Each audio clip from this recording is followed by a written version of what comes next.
Good morning, Sean here with another Start Strong Monday. Do you ever notice fitness fails? I mean, seriously, fitness fails. Most of the time it fails. I mean, it sounds a little controversial, a little excessive, but the reality is it flat fails most of the time. Well, why does it fail? What does that mean? Well, I mean, let's look at it this way. It's got to fail. I mean, why would there be millions of fitness programs if they didn't fail? I mean, we'd have one program, it'd be the fitness program, we'd all do the fitness program, and go, well, I'm going to do the fitness program because, of course, it works, but this really, I get this question quite a bit, which is, why did this program fail for me, or why did this program fail, or why did this fail? Well, why is it failing? Let's look at the macro situation. This is what I see a lot. Let's say you're getting a little older, let's say you're in your 30s, maybe your 40s or something, and you're not quite, dealing with that certain vibrant recovery of a 20-year-old, you've got. So, as is normal with life, we're, part of the reason we're jumping into fitness is because we've put on a few pounds. By putting on a few pounds, we've raised our kind of estrogen levels in our body, our hormones a little messed up. Insulin's struggling a little bit more, so our insulin levels are up. We might be way pre-type 2 diabetic, but we've got a little insulin thing. With, in conjunction with my elevated insulin levels, my cortisol is all messed up. My cortisol goes up. My sense of stress even adds to my sense of stress. With my sense of stress, I tend to snack on things. I'm eating a little bit more junk, which is causing my insulin levels to go up, which stores a little more body fat. Now I've got more of a jacked up estrogen testosterone thing, or just estrogen level if I'm a woman. So I've got these things going in play. I'm not sleeping well. I'm feeling more stressed out. Sick of it, man, right? I'm going to get fit. I'm going to jump into this thing and I'm going to get fit. Well, why doesn't it work? I mean, really, it's a good question. Well, let's look at it from another angle. Have you ever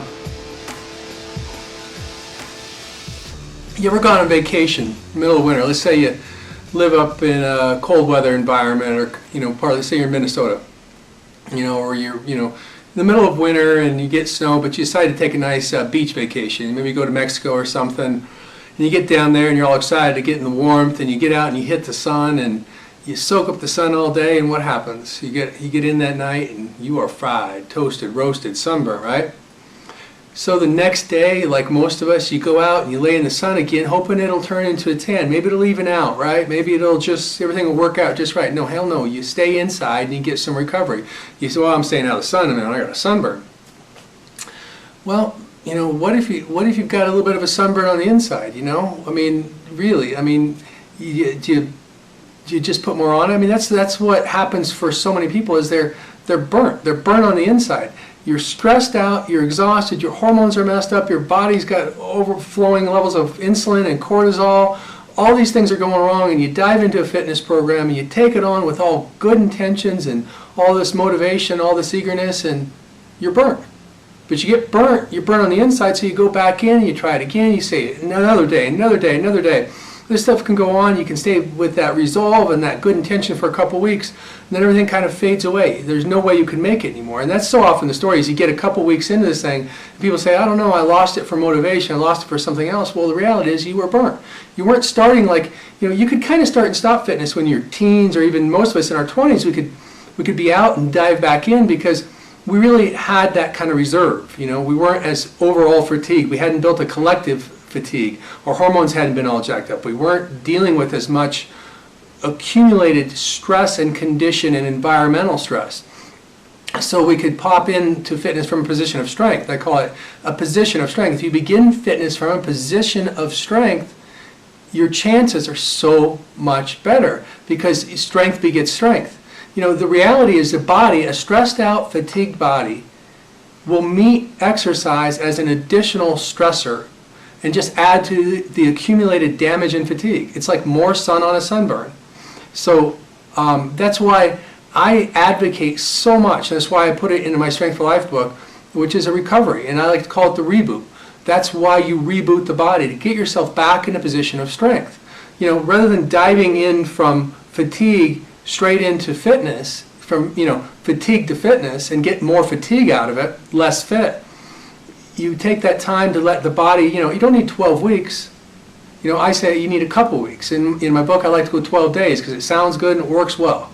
It's long enough to do. It's long enough to get yourself to get your people to do it.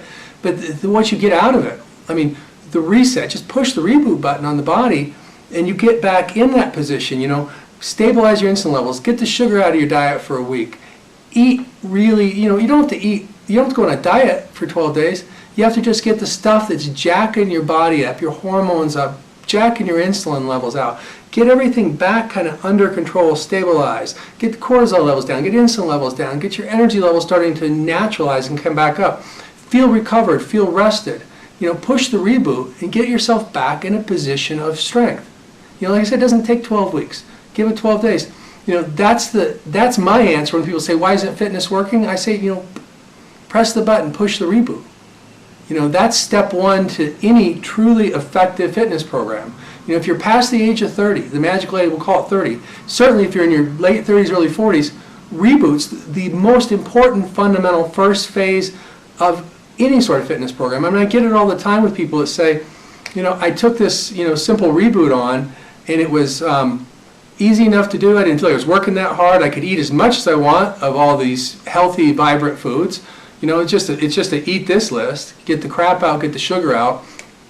For 12 days, who can't, take your, white bread out of your meal for 12 days? I mean, really, get the things that are jacking your insulin level up out of your diet for 12 days, let the body come back to a position of strength, and it'd be remarkable. I mean, you'll be amazed at what happens. I mean, I've heard people say they lose 12 pounds in the first 10 days. I get that kind of stuff, lose inches off their waist. And it's not even a weight loss program. It's not about weight loss. It's about your body stopping being accumulating stress, stopping accumulation of stress, and getting into a position of recovery. So, yeah, fitness fails. But you don't have to fail at fitness. Push the reboot button. That's all I got today. So press reboot, make it a great day, great week. Here's to another